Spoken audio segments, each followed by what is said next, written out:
Et forcément, dans cette nouvelle organisation de la communication, vous avez des nouveaux codes et vous avez des nouveaux mots qui apparaissent. Et ce sont des mots que vous avez très certainement vu passer, que ce soit dans des documents, dans des articles ou tout simplement sur Internet.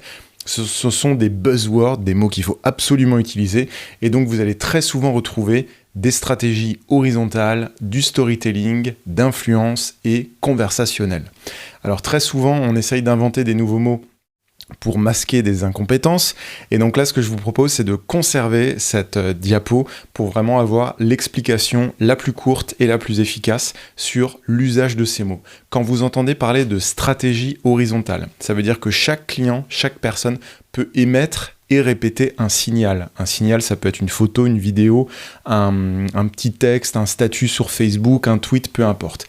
Et donc, stratégie horizontale, c'est l'inverse de la stratégie verticale où on avait à l'époque que quelques chaînes de télé, que quelques grandes marques qui pouvaient monopoliser l'espace public. Aujourd'hui, stratégie horizontale, tout le monde peut devenir acteur et tout le monde peut poster du contenu. Le storytelling, c'est on raconte une histoire, on développe le contexte autour de ce qu'on fait et on met en avant des valeurs. Voilà ce qu'on entend par storytelling. C'est-à-dire qu'au lieu de simplement prendre une photo et de publier brut qu'est-ce qui se passe sur cette photo, on va essayer de raconter ce qui s'est passé autour, ce qui s'est passé avant, de mettre le contexte et de mettre en avant les valeurs, pourquoi on l'a fait comme ça, pourquoi on pense que c'est mieux et pourquoi on pense que cette action qui peut sembler simple a une plus-value dans le monde d'aujourd'hui. Voilà l'explication du storytelling. On raconte une histoire, on raconte pas des histoires, mais on raconte une histoire autour de ce qu'on est en train de publier. Évitez de mentir sur Internet, ça se sait très vite.